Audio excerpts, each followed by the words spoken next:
Bueno, y siguiendo esta filosofía que os comentaba, también se dedica a impartir cursos, conferencias, entrevistas en prensa, radio, televisión, con el fin de ayudar a cambiar patrones que nos lleven a tener una vida más plena, más consciente y más feliz. Qué gran proyecto el vuestro, Luján. También, junto con Angie Carmelo, han escrito el libro Existe la muerte, ciencia, vida y trascendencia, que ya va nada menos que por su 9ª edición. O sea que también esto es un índice de lo que interesa este tema. Así que bueno, pues ya acabó. Muchísimas gracias, Luján, de nuevo por esta oportunidad que nos das de ampliar un conocimiento tan relevante y que está contribuyendo seguro a aumentar y mejorar la calidad de vida interior de las personas. Así que sin más, ya te paso la palabra. Pues muchas gracias por haberme invitado. Es un honor estar con vosotros, con la labor que hacéis y también muy agradecidos a que hayáis adelantado la hora, porque yo luego me tendré que ir corriendo a otro evento. Mira, yo creo que lo más importante es lo que has dicho tú antes, es entender que la muerte es parte de la vida. La muerte no es un tabú. La muerte es una parte de la vida, que la vida sigue. La vida es mucho más que la vida que tenemos aquí. Y la muerte solo es la muerte del cuerpo físico, que es nuestra vestimenta para estar en un mundo de 3 dimensiones, pero que cuando nos vamos no lo necesitamos. Pero eso no quiere decir que cuando dejamos el vestido aquí, que estemos muertos. Ya veremos a lo largo de la charla que a través de las experiencias cercanas a la muerte hay un interrogante a que la vida sigue. Pero retomando y viendo que la muerte es algo tan importante en la vida, a mí en la Facultad de Medicina no me hablaron de la muerte. Me hablaron de que la conciencia es producto del cerebro. Por tanto, cuando se muere el cerebro, se muere la conciencia. Esto en primer lugar. En segundo, la muerte era el fracaso de la medicina. Con lo cual, cuando luego estaba en la residencia y estábamos de guardia, nadie quería tener ningún muerto en su guardia, porque parece como si te van a poner un palote de mal médico, cuando a lo mejor el alma de esa persona ha elegido a ese médico para hacer el traspaso. Pero no, nosotros lo vemos como, sobre todo, aguantarlo hasta la guardia siguiente. Y eso no es así, es porque no nos enseñan a que la muerte es parte de la vida. No nos enseñan a empatizar con la persona que está en tránsito, ni con el duelo. Y lo que nos enseñan es, para no desgastarnos, ponernos una coraza en la que haya una separación y entonces tú no te consumes. Cuando te consumes mucho más. Pero bueno, son conceptos que conviene desmontar, porque la muerte es parte de la vida. Y nos tienen que enseñar que debido a las investigaciones de las experiencias cercanas a la muerte, no podemos decir que la conciencia es un producto del cerebro. No podemos. Y tenemos que aprender a acompañar, a empatizar y a saber estar con una persona en el momento del tránsito o con los familiares. Tenemos que abrir nuestro corazón, tenemos que aprender a escuchar, ¿no? Bueno, esto me pasó en la facultad y en el trabajo de cada día. Claro, yo me he dedicado durante 32 años a la reanimación. Eso quiere decir que a lo largo de mi vida profesional he reanimado muchísimos paros cardíacos, muchos. Y siempre me llamó la atención una cosa, que cuando todas las cosas van rodadas y todo es perfecto y llegas en el momento justo y todo funciona y es una persona joven, sana, y no funciona. Y dices, ¿pero qué ha pasado aquí? ¿Por qué no funciona? Y otra persona que es mayor, que tiene muchas enfermedades concomitantes, que ha tenido muchas complicaciones, que además se llega tarde a la reanimación o no tan pronto como uno desearía. Y funciona. Entonces uno se plantea, bueno, es que hay un momento de venir y un momento de irse. Y entonces ese momento de irse, el alma lo determina, porque si no es el momento por ley natural en la vejez, pues tiene que haber un accidente, tiene que haber una enfermedad, tiene que haber algo más para que ese cuerpo físico que está estructurado para vivir más se vaya antes. Pero yo me planteaba eso, ¿no? Que el alma tiene un momento de venir y un momento de irse. Y luego, en cirugía cardíaca, hacíamos un tipo de intervenciones muy complicadas, unas urgencias muy complicadas. Y es cuando se rompía la aorta en el callado aórtico. La aorta es la arteria que lleva toda la alimentación a todo el organismo. Sale del corazón y da una vuelta debajo detrás de la clavícula, debajo del agujero entre el esternón y las dos clavículas. Allí hace un arco donde salen las arterias que van al cerebro. Entonces, si se rompía el arco, el cerebro estaba sin recibir oxígeno. Y a mí me habían enseñado también que el cerebro es el órgano de todo tu organismo que es más sensible al déficit de oxígeno, de tal manera que a los pocos segundos, 12, 15 segundos, el cerebro cae en inconsciencia y si no se reanima rápidamente puede tener secuelas ya neurológicas importantes. Entonces, para poder reimplantar las arterias que van al cerebro en la aorta, o sea, para poderlas coser, teníamos que poner al paciente en un estado como de muerte. Teníamos que enfriarlo hasta tal punto que el corazón dejase de latir. Desconectábamos el respirador, desconectábamos la máquina de circulación extracorpórea, o sea que no corazón, no pulmón, no circulación, respiración, circulación y corazón. Y el cerebro lo enfriábamos con hielo.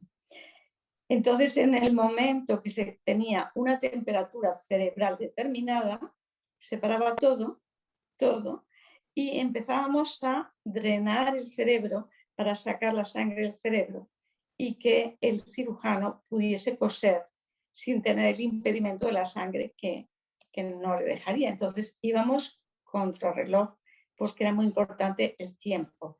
Claro que en esos momentos tú sabes que ese cerebro está protegido porque hay hielo y hay una disminución del metabolismo.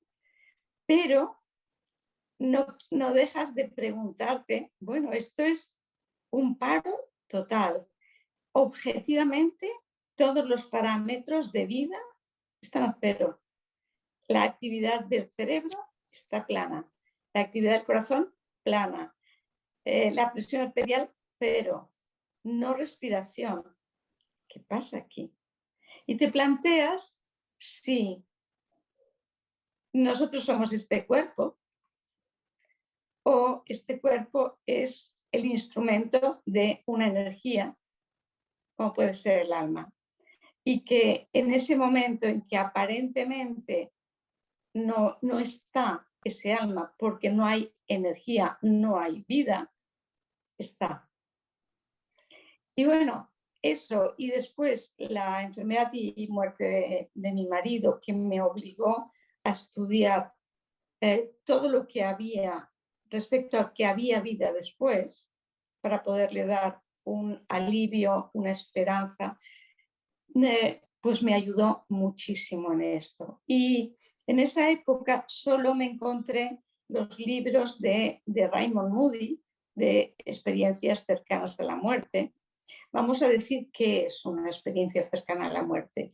Es un estado que cuando el corazón está parado, cuando no hay respiración espontánea, cuando ese cerebro no está funcionando, resulta que tienen una actividad cerebral, entre comillas, porque no funciona, podríamos decir un estado de conciencia mucho más pleno que antes, cuando sí que le estaba funcionando el cerebro. Y esto está en de un 6 a un 20% de los casos de parada cardíaca. Entonces te planteas, bueno, ¿qué está pasando? Lo que a mí me han explicado de que el cerebro es productor de la conciencia, ¿cómo se explica? Si ahora el cerebro está en inconsciencia y luego estas personas te vienen explicándote qué ha pasado, lo que han visto, lo que han oído, lo que han entendido de los paraqués de muchas cosas, ¿cómo se correlaciona esto? Claro, te ponen un interrogante grande. Raymond Moody es el primero que acuñó el término experiencias cercanas a la muerte, pero su estudio era de recogida de datos, personas que han tenido una experiencia cercana a la muerte y se lo explicaban y él lo ponía. Es lo que se llama, lo ponía en el libro, es lo que se llama un estudio retrospectivo, o sea, de mi estado actual miro hacia atrás personas que antiguamente les ha pasado esto y yo lo recojo y lo plasmo aquí. Y gracias a esto, que no era científicamente, no tenía valor, pero fue como un gusanillo para que empezasen a estudiarse de manera científica las experiencias cercanas a la muerte. Y luego también en esa época estaba la doctora Kubler-Ross con una experiencia de más de 20.000 casos en los que te decía que la vida sigue y te explicaba las experiencias de estos enfermos, ¿no? Pero bueno, no fue hasta el año 2001 que se publicó un estudio que se llama prospectivo de las experiencias cercanas a la muerte con el doctor Pim van Lommel, que fue un estudio científico, con todos los protocolos, con todo el rigor científico, y era prospectivo, es decir, se partía de un diagnóstico, de un tratamiento y de un seguimiento.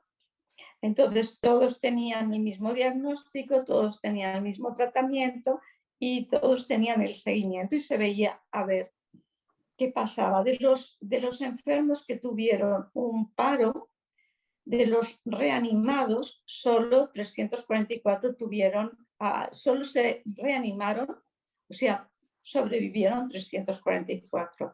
Y de estos, un 18% tuvieron experiencias cercanas a la muerte. Entonces, el estudio de Pim van Lommel, claro, fue una sorpresa para todos, porque cómo se podían recoger datos que se podían constatar que esas vivencias que habían tenido eran correctas, habían pasado. Y si decimos que la conciencia está en el cerebro y es producto del cerebro, no se puede explicar. Entonces hay que buscar, porque lo que no podemos negar es que existen las experiencias cercanas a la muerte, entonces hay que buscar una explicación. Actualmente se habla de la conciencia no local. ¿Qué quiere decir? Que no está localizada, que no está localizada en el cerebro. El cerebro es un instrumento y es un instrumento como una radio o como una televisión que tiene un sintonizador, que tiene una serie de mecanismos que son capaces de captar la energía electromagnética que está en el aire, la captan y la traducen en imagen, en sonido, etcétera, ¿no? Y la radio también se ve muy bien que si tú no sintonizas bien, coges interferencias. Entonces, Se trata de que nuestro cerebro sintonice. Entonces, ¿qué sintoniza esa conciencia 1? Es que los físicos cuánticos te hablan de que todo es un campo de conciencia. Y un campo de conciencia es un campo de información. Claro, meter aquí la física cuántica puede resultar un poco que no se asuste la gente, pero la física cuántica da explicación a lo más pequeño, al mundo de las partículas y de las subpartículas. Pensar una cosa que hasta ahora, desde el siglo XVII, todo se había analizado según un método científico, un método de Descartes, un método cartesiano. Todo se tenía que observar, comprobar, medir, pesar, se tenía que reproducir y además se podía predecir. Todo eso es muy importante porque gracias a todo eso han ocurrido las leyes de la física. Si tú puedes decir que si pasa esto, esto y esto, va a pasar esto otro, puedes determinar una ley. Pero resulta que en el siglo XX apareció la física cuántica y la física cuántica se hizo debido a que se encontró o se descubrieron el átomo y las subpartículas. Para esas subpartículas que son tan pequeñas, la física clásica no les podía dar explicación, funcionaban diferente, con lo cual tuvieron que desarrollar lo que se llamó la mecánica cuántica. Entonces un grupo de unos señores, físicos cuánticos, hicieron la mecánica cuántica, la descubrieron y esto fue lo que les valió un premio Nobel. Entonces es la física de lo más pequeño, pero fijaros que el cerebro tiene unas sinapsis neuronales que tienen unas medidas que entran dentro de la física cuántica. No se pueden, no siguen las leyes de la física clásica. Nuestro cerebro tiene como dos partes. Una sigue a la física clásica, pero en el otro la física cuántica. Y en la física cuántica hay varias cosas súper importantes. Entra la palabra conciencia. Resulta que la conciencia del observador interviene en lo observado. ¿Qué quiere decir eso? Que todo ese campo cuántico que existe como ondas de posibilidad, como onda que es energía. Pero en el momento que tú pones la conciencia, estás bloqueando aquello y estás haciendo que se materialice. Tan fácil como eso. De ahí nuestra responsabilidad en nuestro mundo, porque según lo que pensemos, vamos a materializar hacia un lado o hacia el otro, ¿no? Entonces, un pensamiento es algo que no se ve, pero porque no se vea, como el alma, no podemos decir que no existe. Al alma hay mucha más gente que dice que no existe. En cambio, un pensamiento que no se ve, no pueden decir que no existe. Pero también el amor existe y no se ve, y tienes que crees que existe el amor, ¿no? Pues igual el alma. Para los físicos cuánticos, el alma es un patrón de información. Un patrón de información que coge ese cuerpo físico, esa personalidad, para tener una experiencia en este mundo de 3 dimensiones. Pero bueno, las dos cosas más importantes para mí en la física cuántica era esa dualidad onda-partícula que con nuestra mente racional cuesta mucho entender que una cosa pueda ser energía o materia, o energía y materia a la vez, o materia y no energía. Es complicado de entender, pero es. Que sea complicado de entender no quiere decir que tengamos que entenderlo para utilizarlo, porque nosotros no sabemos cómo funciona el ordenador por dentro, pero lo utilizamos. o cantidad de cosas, ¿no? Y la física cuántica nos mete en explicaciones del mundo que no vemos. Entonces, es interesante para entender qué pasa más allá de la muerte, qué pasa con esas vivencias del cerebro. Pues bueno, cuando estudiamos el cerebro te decían, ¿dónde está la conciencia? Porque claro, si el cerebro produce la conciencia, ¿dónde está esta conciencia? Pues unos decían, no, es que está en el lóbulo temporal porque ahí ocurren las experiencias místicas que durante los ataques epilépticos ocurren. No.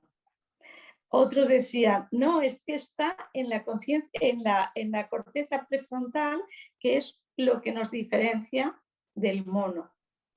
No. Otros dicen, no, como Descartes, en la glándula pineal. ¿Por qué?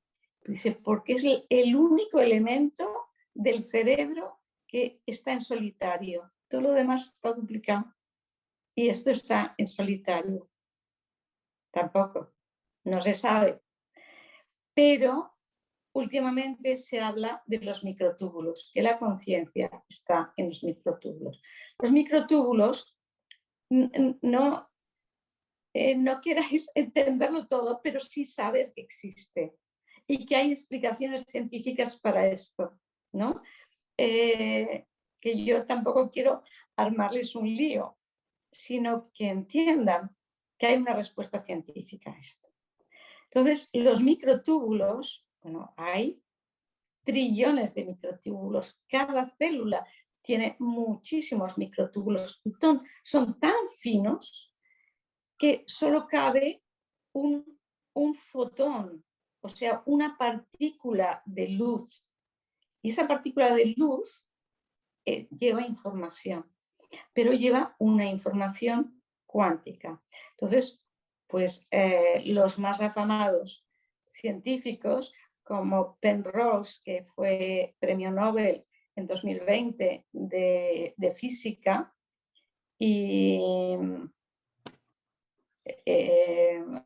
bueno, ahora no me acuerdo cómo se llama, el otro que es anestesista de Arizona, hicieron una teoría de que el soporte cuántico de la conciencia está en los microtúbulos.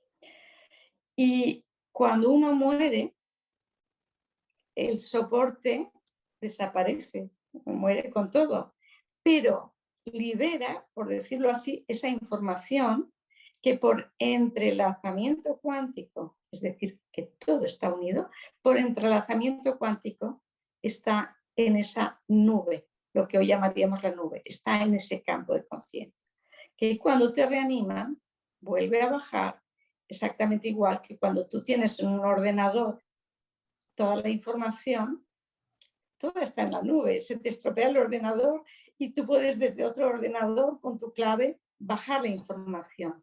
Nada se pierde.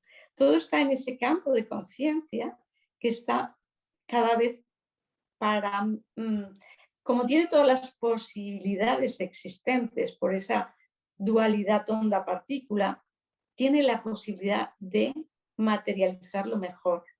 Entonces, es como si lo mejor de cada uno va a formar parte de ese campo de conciencia y que una vez que forma parte de conciencia se manifiesta en los otros. Por eso también la responsabilidad de dar lo mejor nuestro, porque estamos ayudando a crear ese campo magnético, coherente, amoroso, que va a ayudar a que todo lo que está rodeado de ese campo quede impregnado por él. Aunque no lo hayas pensado, pero ya te deja en ese estado para que tú captes otra cosa. Y para mí la física cuántica trae la responsabilidad. La responsabilidad de lo que haces, de lo que dices, de lo que piensas, porque nada está aislado, debido a que esas partículas que forman parte nuestra están entrelazadas con todo y con todos, lo que yo pienso, lo que yo siento, lo que yo hago, repercute en todo y en todos. Si nosotros nos viésemos con alguna máquina, podríamos ver que los átomos, los electrones, las subpartículas están saltando de un cuerpo a otro y están saltando a la mesa, a las plantas, a los animales.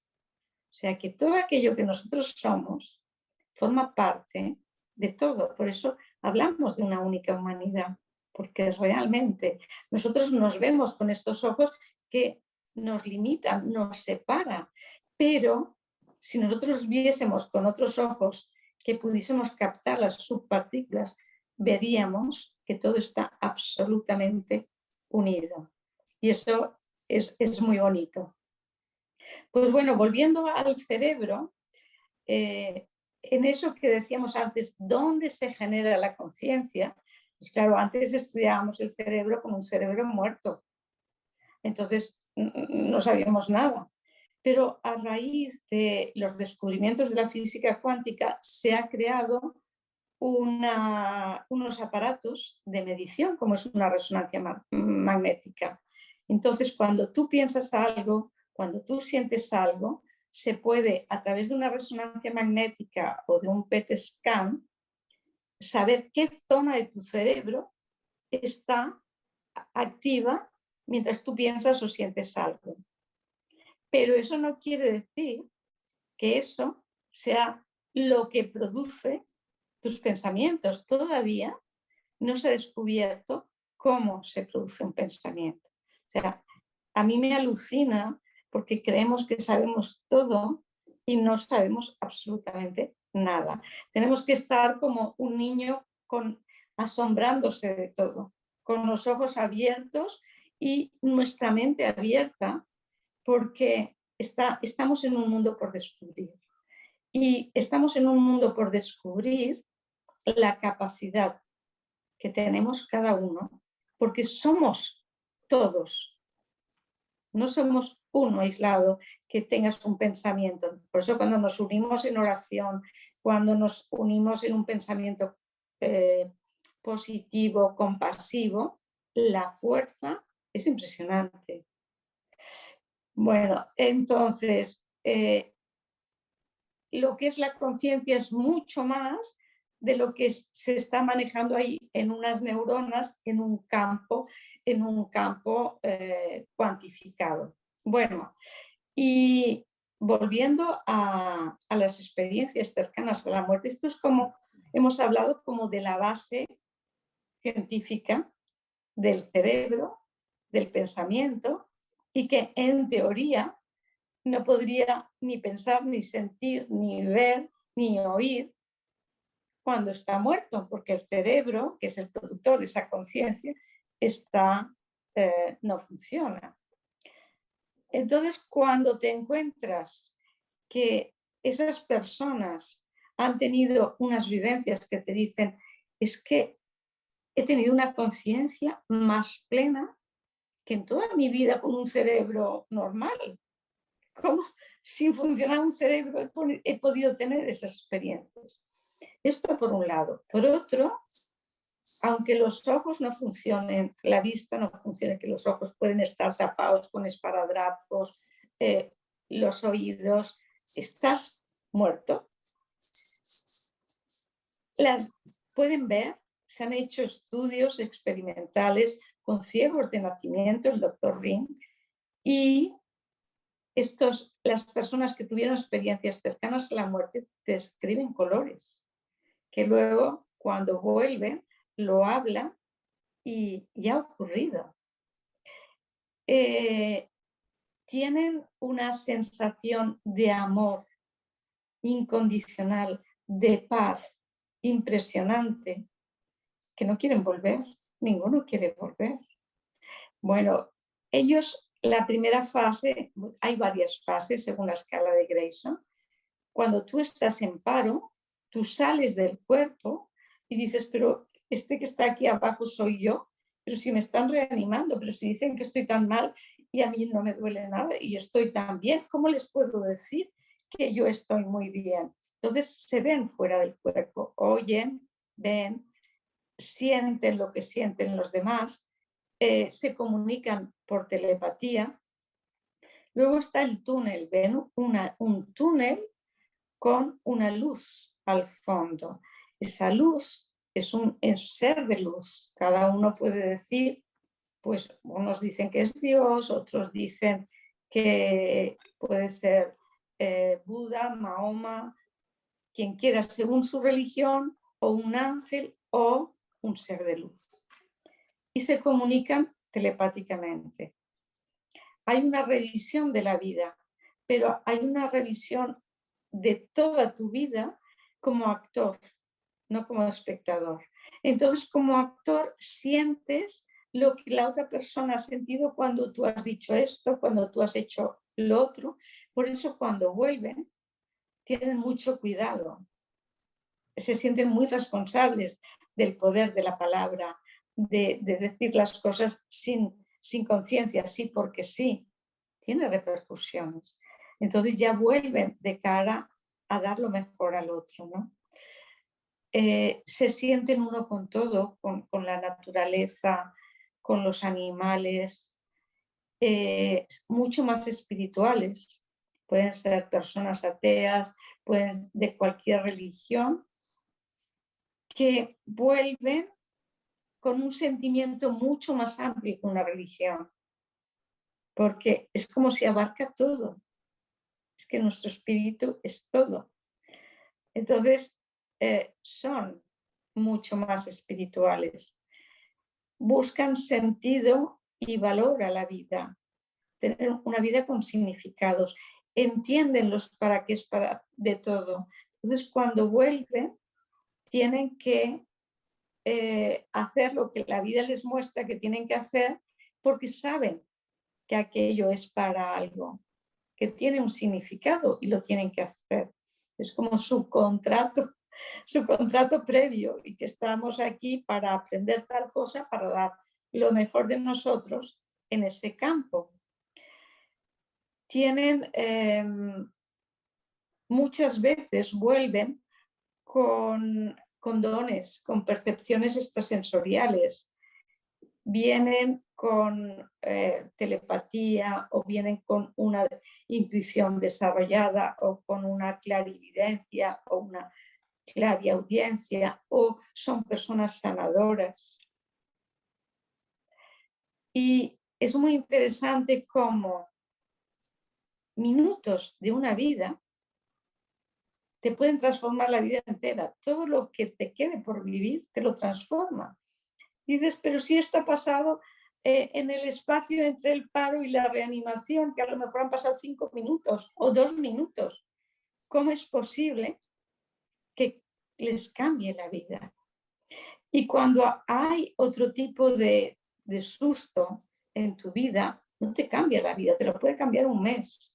Pero curiosamente a todas estas personas, cuando les haces una entrevista al cabo del tiempo, te van a describir con las mismas palabras todo lo que vivieron, y les marca profundamente. No todos son capaces de expresar lo que han vivido, porque si lo dices, el médico te dice bueno, que esto te llevará al psiquiatra, o te dicen que es la anestesia o los fármacos que te han dado, pero no es así. No es así. Entonces sabemos que esas experiencias existen porque están en todas las religiones, en todas las culturas, a lo largo de todos los tiempos, desde la época de Platón hasta nuestros días, y es algo universal. Por eso le da una validez, que todos somos iguales. Y lo importante de este momento para mí es que aquello que ha pasado a lo largo de todos los tiempos y que se ha recogido en la literatura o así, no se había podido demostrar, pero ahora sí se ha podido demostrar que están en un paro cardíaco. Por eso a nosotros nos gusta el estudio, las experiencias cercanas a la muerte, que vamos a hacer a través de la Fundación ICLOVI, el estudio más grande en lengua hispana, con hospitales españoles de América Latina, haciendo la réplica del doctor Pim Van Lommel, porque aquello tienes un diagnóstico, tienes un electrocardiograma que no está funcionando. Lo otro te lo pueden haber contado, te lo puedes haber imaginado. Esto no. Si pasa, como pasó con el doctor Pim Van Lommel, que estaba haciendo el estudio y un señor tuvo un paro por la calle. Tardaron en reanimarle, vino la ambulancia, le llevó al hospital, había pasado como 45 minutos, en el hospital tardó como 45, entró en coma en el hospital, 45 minutos más en reanimarle, el corazón empezó a latir y lo llevaron intubado e inconsciente a coronarias, y cuando lo desintubaron y ya fue a una habitación, fue una enfermera a ver cómo estaba y él le dice: ay, señorita, le quería decir que gracias porque usted me intubó cuando yo llegué, pero yo necesito la dentadura para comer y usted me la quitó para intubarme. Y la enfermera por poco se muere del susto porque ni se acordaba. ¿Dónde dejó mi dentadura? Y ella, ni idea. Y le dijo: era una mesa con ruedas y unos cajoncitos en el cajoncito de abajo. Y allí estaba la dentadura de este señor. Es decir, ¿cómo podía ver? ¿Y cómo podía recordar? ¿Y cómo podía reconocer a aquella persona que no había visto nunca y que había entrado en coma en el hospital? ¿Cómo la reconoció? Entonces nos plantea que es una conciencia no local, que tú estás atrapado en esa conciencia no local, que tienes una conciencia más amplia que la reducida por el cerebro. Entonces tu cerebro es como el agente del día a día, ¿no? Sería como ese agente, como esa antena que decíamos antes, que capta ese campo de conciencia y lo unifica con el tuyo y coge todo aquello que le resuena y lo que no le resuena lo desecha. Sin embargo, cuando no tenemos el cerebro que nos limite por nuestras creencias, esa conciencia es plena. Entonces, nosotros estamos convencidos de que esto es así o esto es así, y eso nos limita mucho, porque son las creencias que no son tuyas, son a lo mejor de generaciones, de tu familia, de la sociedad. Yo digo siempre que el científico no es el que dice esto no puede ser o esto no existe. Sí existe. Lo que no sabemos es cómo. Entonces tenemos que demostrar cómo existe, porque existe, sí. Sí existe. No puedes negar que estas experiencias han ocurrido. A mí me parece impresionante. Y que te digan que no, que esto es por un déficit del cerebro, porque no hay suficiente oxígeno.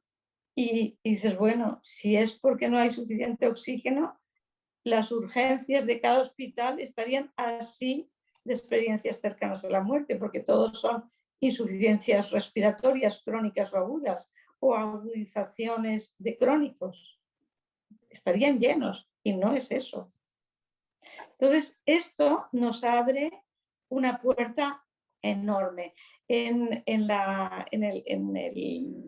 trabajo que vamos a hacer de investigación, tenemos la suerte de tener al doctor Pim Van Lommel en el comité asesor, al doctor Ivan Alexander, al doctor Bruce Grayson, a David Lorimer. Tenemos todo lo mejor y es impresionante. El otro día estábamos hablando con el doctor Ivan Alexander, que no sé si lo conocéis. Es un neurocirujano de aquellos cuadriculados, bueno, que un día tuvo un dolor de cabeza fuertísimo y cayó en coma. Y lo llevaron a su hospital. Y estuvo en coma una semana. Tenía una bacteria que le había comido todo el cerebro. Todo. O sea, en el escáner todo estaba destrozado todos los análisis hasta el punto que como no se recuperaba y pensaban que ya con ese cerebro estaría tocado, pensaban desconectarlo del respirador. Y él se despertó y empezó a decir que había estado en el cielo y era lo más cuadriculado del mundo. No creía en nada, que había estado en el cielo y que había estado con una chica de 19 años, con trencitas, rubita, con ojos azules, que le dijo que era su hermana y que había estado por allá y que en un momento determinado le dijo que tenía que volver. Entonces, cuando lo explicó, los padres le dijeron que no era hijo de ellos, hijo biológico, que era un hijo adoptado. Entonces intentó buscar cuál era su familia de origen. Sus padres lo habían tenido muy jóvenes, lo habían dado en adopción, pero las cosas les fueron mejor y se casaron. Y tuvieron 3 hijos. Pues la mayor se murió a los 19 años y le enviaron la foto y era la niña que él había visto. Dices, a ver, él no sabía nada de esto. ¿Cómo puedes decir que esto no es? ¿Y cómo puedes decir cómo es? O sea, es un reto para la ciencia, pero no se puede negar. Él no sabía nada. Entonces, es que cuando tú no tienes este cerebro físico, estás en contacto con todo. Y a mí me parece eso impresionante, impresionante. Bueno, anécdotas de estas son interesantísimas. Yo no sé cómo vamos de tiempo, pero si queréis, pasamos a dudas o a que nos cuenten sus historias. Vale, quizás es buen momento, quizá. Tendríamos media horita, si te parece bien, Luján. Sí, a mí sí. Pilar. Sí, perfecto, sí. Yo no tengo acceso ahora mismo al chat, pero si podéis, por favor, o la gente del público, no sé. Neus ha levantado la mano. Neusmon, sí, te conozco. Hola. ¿Quieres hablar? Te quito el... Sí. Ya está. Bueno, súper interesantísimo. Me interesa mucho saber en este estudio que estáis llevando a cabo qué variables se van a registrar para... Porque me parece muy interesante. Se va a hacer en esta primera fase un estudio igual que el del Dr. Pim Van Lommel. O sea, se va a tomar los mismos parámetros, simplemente que será un estudio en lengua hispana. Pero, claro, nos es mucho más fácil entrar en un hospital con algo que ya se ha publicado en una revista de prestigio y se ha aceptado internacionalmente. Entonces, la idea es aceptar, es entrar que nos acepten, ¿no? Y de momento lo vamos a empezar en el Hospital de Bellvitge, en Barcelona. Ya hemos pasado el primer filtro, que es dirección y gerencia, y el segundo filtro, que es el comité ético. Ahora ya vamos a empezar, y una vez que empiece Bellvitge vamos a hacer los demás, los distintos hospitales. Tenemos un hospital infantil en Málaga, un hospital muy importante en Madrid, estos seguros, luego ya veremos. Y luego tenemos en México, en Colombia, en Cuba, y tenemos otros posibles en Chile y Argentina, pero son posibles, no están todavía. Y lo seguiremos haciendo por fases. Pero el estudio del doctor Pim Van Lommel era en el momento, a los 2 años y a los 8 años. Y se miraban todas las variables, pero una de ellas, muy importante, es ver cómo les había cambiado la vida y ver si ese cambio se mantenía en el tiempo. Y luego, pues lo que nos interesa también estudiar es la conciencia en aquellas personas que tienen un cerebro dañado. como son personas en coma, con personas con Alzheimer profundo, o personas con, que se llama con estado vegetativo, ¿no? Que han tenido un paro y no tienen conciencia, o que se decía que no tenían conciencia, pero la conciencia explicada como lo hace el doctor Pimbal como campo, una conciencia no local, sigue estando la conciencia ya en un cerebro que no está funcionando, simplemente que el cerebro como instrumento no tiene esa capacidad de captar, pero sí está la conciencia ahí. Entonces sería a través de entrevistas. Sí, se hace un cuestionario. Vale. Un cuestionario, a ver si mientras ha estado en paro, si ha tenido alguna vivencia, si recuerda algo, y que lo puedan explicar, y que se va a grabar para saber exactamente las palabras que dicen, se va a escribir, ¿no? Y luego, pues a los 2 años y a los 8 se les vuelve a preguntar, se vuelve a grabar, se mira la grabación de los 8 años con la primera, a ver si corresponden, si no. Y yo creo que es muy importante, porque cuando tú estás en paro no tienes memoria. ¿Cómo es posible, no? Y que luego se guarde exactamente igual. Cuando tú tienes un sueño, pues lo guardas, te acuerdas perfecto, a lo mejor un mes, pero después de 2 años te acuerdas de que era de aquello, pero no sabes exactamente todo, ¿no? En cambio esto sí. Vale. Gracias. Gracias. Hay algunas preguntas en el chat, Luján. Sí. Dicen que ¿cuál es para ti la evidencia científica mejor constatada que demuestra que hay vida después de la muerte? Vida después de la vida. Sí. Uy, perdón, vida después de la vida. Sí, sí. Es que solo hay vida, ¿no? La muerte es como un paro en el camino para cambiarte de vestido, no es más.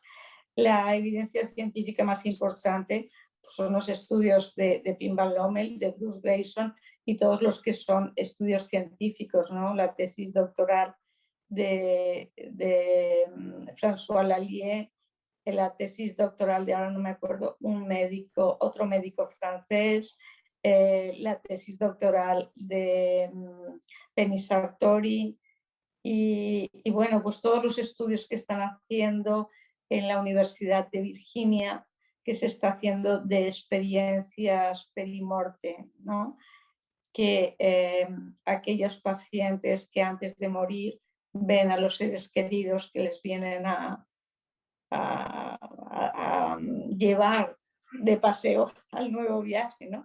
No he dicho que en las experiencias cercanas a la muerte también ven a los seres queridos, son normalmente los seres queridos los que les dicen no pases esta puerta, y también ven a personas que ellos no sabían que estaban muertas y tienen la capacidad de hacer el pensamiento de, pero a ti no te corresponde estar aquí, ¿qué ha pasado?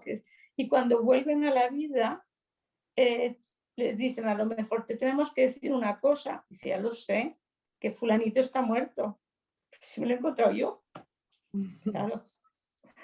Claro, que no le habían dicho porque como estaba muy malo, pues que no se pusiese peor, ¿no? De dolor o tristeza. Sí. Bueno, en la Universidad de Virginia están haciendo cosas súper interesantes, tanto de las experiencias cercanas a la muerte como de la reencarnación, estudios científicos de la reencarnación, como las experiencias perimuerte. Hay un estudio de la doctora Emily William Kelly en el que demuestra que me parece que es un 45% de los pacientes en el lecho de muerte ven a sus seres queridos. Especialmente la persona que sale más es la madre. Entonces ahí es la similitud en el nacimiento. Está tu madre siempre, nacimiento a esta tercera dimensión, suele estar, a menos de que le haya pasado algo. Y en el otro, también si ha muerto previamente, también te viene a recoger. Hay otra pregunta, Luján, que dice, ¿crees por qué solo una parte de los que fallecen tienen la experiencia? ¿Qué pasa con los que no la tienen? ¿Se tiene alguna explicación? Mira, no se sabe por qué ocurre. Lo que pasa es que la explicación que yo le doy es que todos soñamos, absolutamente todos soñamos, y está demostrado por el electroencefalograma, está demostrado, ¿no? Sin embargo, hay unos que se acuerdan y otros que no. No lo sé. Yo creo que los que se acuerdan, la verdad es que es un regalo.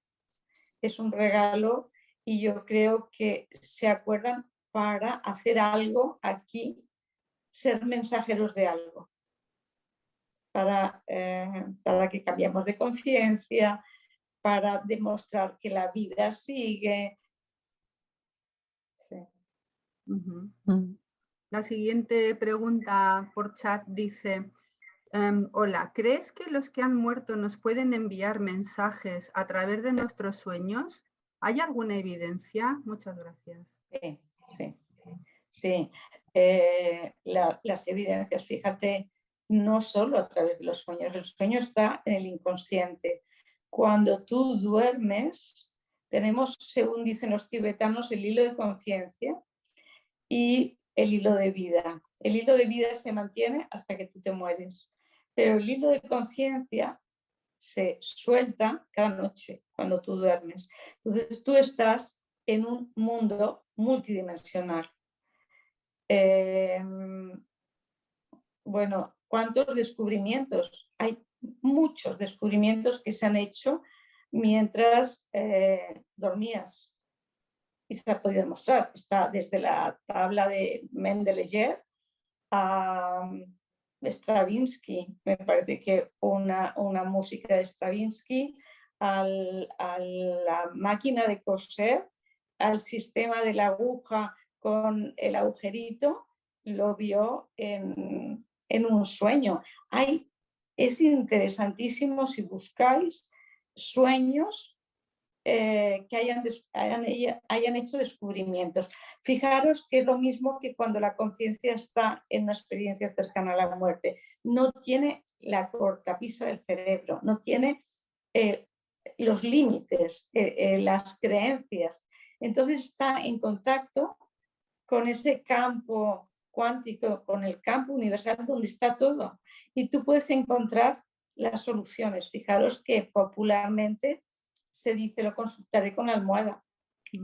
Porque cuando tú duermes, tu subconsciente no está frenado por tu consciente. Y puedes unirte al todo. Sin frenos. Sí. Cierto, claro. Y otra pregunta dice, ¿hay descritas experiencias cercanas a la muerte en personas que han intentado suicidarse? Sí, hay descritas y además son muy bonitas, las que yo he leído, porque no conozco, estas las he leído. La persona no ha vuelto a suicidarse, a intentar suicidarse, porque normalmente hay un porcentaje alto que lo vuelven a intentar. Sin embargo, entienden que han venido aquí a hacer algo y que lo tienes que hacer y que es un compromiso, lo tienes que hacer. Y bueno, es muy bonito porque lo hacen porque lo sienten así, no porque nadie les juzgue, porque ellos sienten el amor incondicional, sienten que están unidos a todo y a todos, y es tan precioso lo que sienten que ya no lo vuelven a intentar, porque es que toca hacerlo aquí, y si no, pues luego te toca repetir, pues cuanto antes mejor, ¿no? Qué emocionante esto que dices, Luján, ¿no? De las personas que se intentan suicidar, que pueda haber estas experiencias, es muy, muy esperanzador también, porque claro. Yo de esto sí que no había oído, ¿no? De las personas que se intentan suicidar. Sí. Precioso, ¿no? Esta posibilidad, ¿no? También en ellos. Claro. Luego hay otra pregunta que dice, me gustaría contar una experiencia que, bueno, no es una pregunta. Me gustaría contar una experiencia que ha sucedido hace poco y saber tu opinión. Vale. ¿Puede ser eso? Sí, sí. ¿Quién es? Hola, hola. ¿Cómo va? Hola. Hola, buenas noches. Buenas noches. Bueno, aprovechando, es que justo es una coincidencia, porque yo no sabía que había esta charla, pero aprovechando pues esta ocasión voy a contar lo que pasó hace poco. Vino mi cuñada aquí a mi casa y me dice, bueno, tiene una pareja que es de Irlanda y hace 2 años su hermana se murió en el mar. Se ahogó, se murió y ella estaba aquí en Mallorca. Y bueno, compró, esta chica había visitado la isla y habían ido a una playa, a Strunk. Y cuando se murió, mi cuñada compró 2 rosas blancas y fue a la playa y puso las 2 rosas en la arena. Y bueno, escribió en la arena para ti, para Desiree, bueno, su nombre. Entonces, el mar se llevó hizo 2 fotos, se llevó una rosa y luego hizo otra foto, ¿no? Y el otro día vino aquí con su pareja, que es el hermano de la chica que se murió. Y cuando llego me dice, mira, me ha pasado una cosa que estoy en shock. Es que no me lo puedo creer. Dice, he ido con su pareja a la misma playa, porque él no lo conocía, y le he enseñado dónde estuvimos con su hermana. Y dice, y yo cuando llegamos empecé a ver pétalos de flores en la playa. Dice, llego y justo ahí había una rosa blanca en el suelo, clavada en la arena. Era una rosa de plástico. ¿Tú crees que esto es una casualidad? Es que yo le dije, no mira, Dolores, es que es imposible. Esto no es una casualidad. Es que, dice, estoy en shock porque es que no me lo puedo creer. Es que estaba en el mismo sitio, una rosa blanca.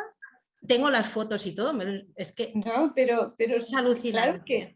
Claro que es. O sea, lo que no puedes evitar, no puedes decir que no es. Y luego no puedes decir que existe la casualidad, porque no existe. Existe la causalidad. Y nos hablan, cuando se han ido, nos hablan en un lenguaje que podamos entender. Tienen un código, te van a hablar en el código que para ti significa algo. Para otra persona se encuentra la rosa blanca y no le dirá nada, pero para ella era muy significativo y le van a hablar en ese código. Es lo mismo que en los sueños. Los sueños son muy personales. En los sueños te van a hablar según tu código y cada uno es personal. Que yo siempre digo que hay personas que sueñan con una serpiente y para ellos es lo peor del mundo porque indica muerte y sin embargo para otro es sabiduría. Entonces los códigos son personales y por supuesto que te hablan. Decía Einstein que la casualidad no existe, que la casualidad es la manera que tiene Dios de mantenerse en el anonimato. Me parece precioso. Sí. Gracias por compartir. De nada. Otra pregunta es, ¿me aparece la misma mariposa constantemente cada 3-5 días en momentos clave de conciencia? ¿Crees que pueden ser señales que nos mandan? Son señales que la mariposa es la metamorfosis, es el pasar de un estado de oruga que repta a cambiar las patas por alas. Entonces puede ser en un momento de transformación de esta persona importante y que se va liberando lo mejor, se va elevando. Que el trabajo que está haciendo es buen trabajo, pero además si se ha muerto alguien también puede ser la señal de que está allí, que está viva esa persona y que está junto a la persona que está viendo las mariposas.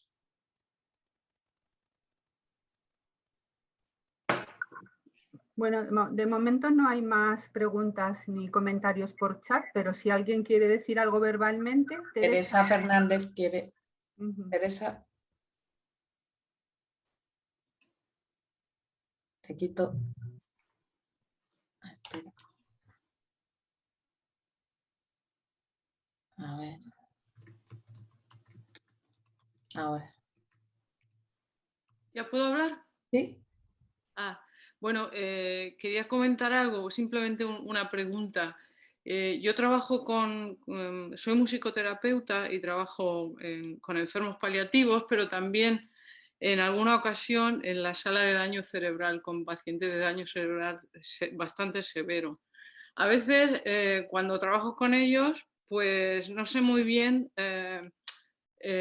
cómo hacer, cómo comunicarme, yo percibo e intuyo de que hay un estado diferente y especial, pero como nunca recibo ningún feedback por parte de ellos, mi pregunta es la siguiente, que si según tu experiencia dirías que ellos están en un paso entre el estado de conciencia, el estado de la muerte o... La conciencia está ahí, la conciencia está, siempre está ahí. Lo único es que el cerebro no puede manifestar esa conciencia. El cerebro, que sería el instrumento de la conciencia, no le permite comunicarse. Pero que sepas que estás haciendo un bien impresionante, que hay estudios científicos de cómo mejoran los pacientes a través de la música, para el daño cerebral, para todo, la conexión de las neuronas, para todo.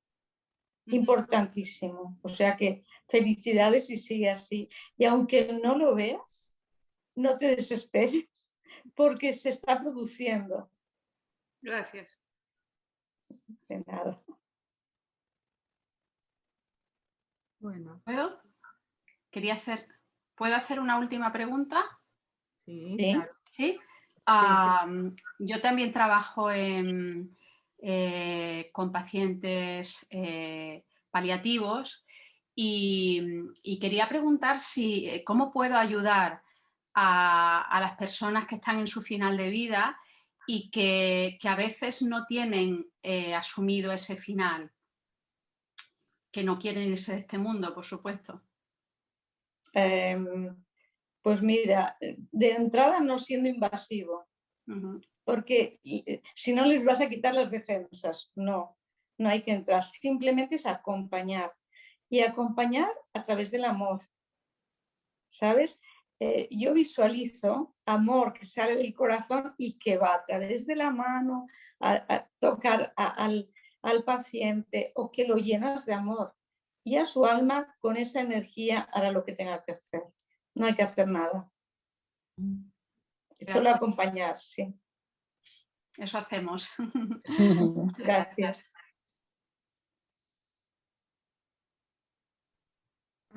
Neus otra vez, sí. El micro es... Sí, es que es una oportunidad, encima anestesista.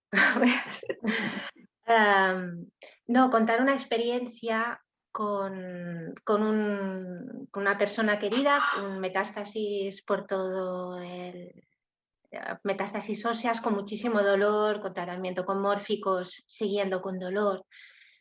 Lo digo porque es una experiencia que a mí me evidenció que está claro que sí, que estamos conectados más allá, ¿no? de lo que vemos o tocamos.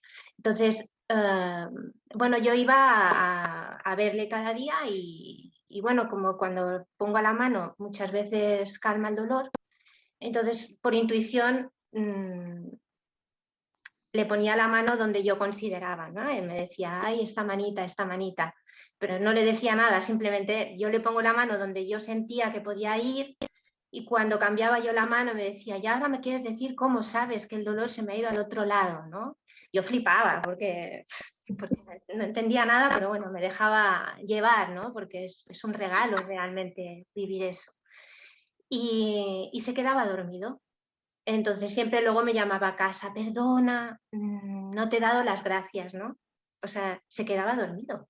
Yo no entiendo cómo funciona, pero yo lo único que tenía era una intención de muchísimo cariño y de saltar lo que físicamente he estudiado y llegarle a él, que es lo mismo que yo.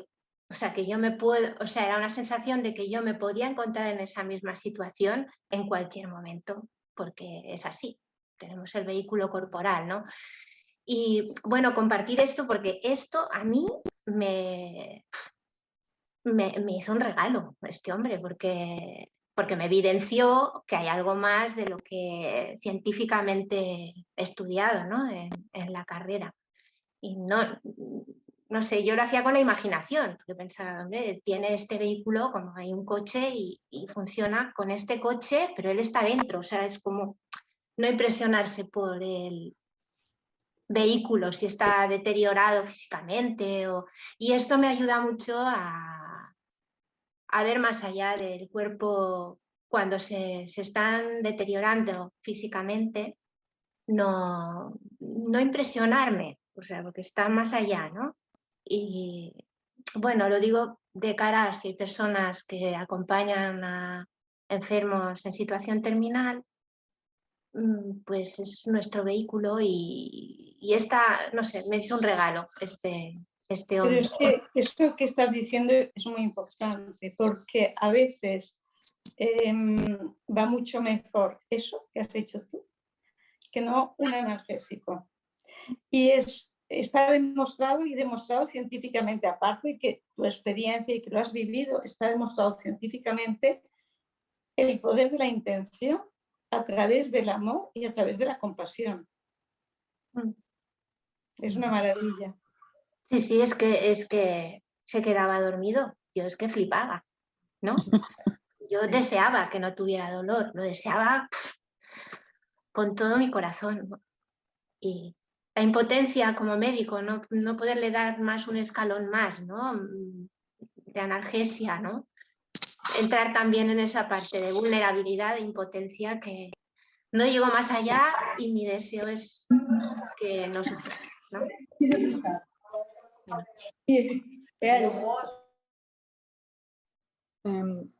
Estamos en el tiempo de que tenemos que acabar tristemente porque todo está siendo tan interesante, pero Luján ya nos ha comentado que tenía otro compromiso. Quedan 3 comentarios por escrito. No sé, Luján, ¿qué quieres que hagamos? Si ya cerramos o tienes un par de minutos. Yo tengo que irme, pero que esos lo vais a colgar en algún sitio, que lo escriban y yo contestaré. Ah, estupendo. Perfecto. Pues, perfecto. Perfecto. Pues te Luego liberamos, me ¿no, decís en Pilar? dónde y yo lo busco. Sí. Ajá, liberamos a Luján, ¿no, Pilar? ¿Perdón?